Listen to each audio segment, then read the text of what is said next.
I think that being lonely is your fantasy. But just leave me your ear for my prophecy. Just come a little closer. Just get a little louder. Well, originally, this friend of ours, Brian Nelson in Denver, came into some money, and he liked the band and said he wanted to do a record with us, so we just did it independently in Denver. He set up a little label called Rayon Records to release our record. And we made 1,000 copies, and it sold pretty quickly. And he kind of lost his money and lost interest in the project, and it pretty much died after about 8 months. But then Glitterhouse Records in Germany picked up our first album, and he released it over there with a different mix and one extra song and a different cover. And it sold really well, and so he financed our second album, which we recorded in Denver, and then that one was licensed from Glitterhouse to Sub Pop, and we've been on the 2 labels ever since.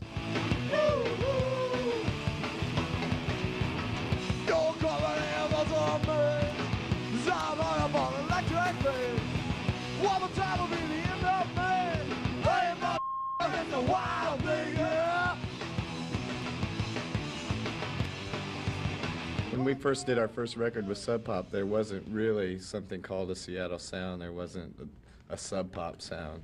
You know, our second album was Sub Pop's 4th album that they ever did. And that was before Nirvana, Mudhoney, Tad, and all these bands that have created what the press likes to call Seattle sound, when all it is bar chords anyway. But I don't really feel like we necessarily fit into any sort of category that people are calling that sound. See my pretty mouth in a pretty blouse, back big and cats, the cat is brown. She done in my trousers. See the cute little mouth in a pretty blouse. I've heard lots of other bands that aren't Sub Pop bands that are pretty heavy. I mean, a lot of it's based on pop music, but played 5 times noisier than, you know, it should be or normally would be. I mean, if you listen to Nirvana or something, there's a lot of pop, hooky in the way the singing is done. That's just, you know, you got to just kind of take it for what it is, I guess. You know, see, I don't know, the Sub Pop thing is pretty amorphous, you know. I mean, they put out such weird stuff too. I mean, the singles they put out is like, is that part of it, or just because they put something out? You know, it's good for us in a way because we're a little bit different than a lot of it. I mean, the closest thing they have to us would probably be the Derelicts in terms of being straight ahead, you know. Possibly. You know, and fast. I mean, Mudhoney was fast, but we're certainly faster than they are. I mean, you know, I mean, not that that's better or worse, but you know, if slow, super distorted music is Sub Pop, then I guess, you know, we're definitely the odd man out on that count. In a way, the categorizing that people have done for Sub Pop has started to hurt us, you know, in my opinion. Not necessarily in the States, we do fine here, or Canada, but in England, Nirvana, well, in particularly Mudhoney and Nirvana and Tad went over really well, and they all have this certain sort of element to their music that we don't necessarily have, you know. They use just like way more distortion and all that than we use. And by the time we got over to England, they were, I think, expecting us to sound a certain way, and we didn't fit the mold, and it's like, oh, these guys, you know, started saying all this stuff about being Sub Pop's second wave, when in essence, like I said, we were doing records on Sub Pop. Putting out records before that Sub Pop had ever really put out anything. I mean, we put out our first record before the Sub Pop 100 came out, that's for sure. Yeah. So I remember on our first tour seeing that had just come out, so. Why don't we go out and play? Why don't we go out and play? Why don't we go out and play? Why don't we go out?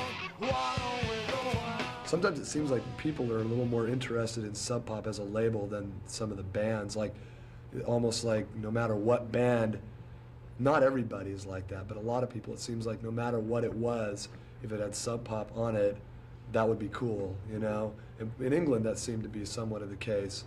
you know. But I also run into a lot of people who are very particular about what Sub Pop stuff they like as well.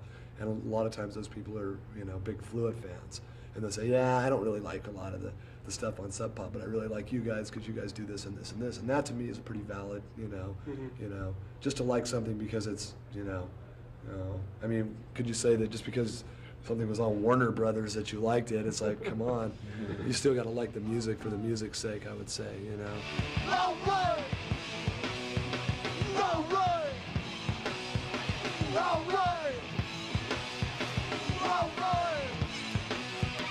All right. All right. All right. It's also kind of interesting that you know, the difference between what you have as a recorded, you know, thing and then what you have as a live thing. I mean, we make our records more or less as much the way we play them as possible, right? But I mean, obviously they end up sounding, you know, like somebody spent some time on it. Whereas live, it's definitely a lot more wild, you know, kind of verging on out of control musically. And John, you know, everyone gets a little bit more. I think the musicianship and perfection sort of goes to the wayside in favor of fun and loose, you know, good time, you know, live. Whereas on a record, you know, obviously, you know, you don't want to have like the guitar player playing the wrong chord or the drummer like dropping all the sticks and just like banging on the bass drum and while he's looking for one, which is live, that's perfectly okay, you know. It doesn't detract from what we're doing when we're doing a live thing. So, I mean, the energy is the whole thing. It's for us. I mean, a record is one thing, but the live, you know, energy, that's where the appeal is. I mean, heavy metal kids that love metal, if they can come and see us live, they may not like the record, but they, you know, anybody who's hip to energy at all will see the energy that's happening, you know.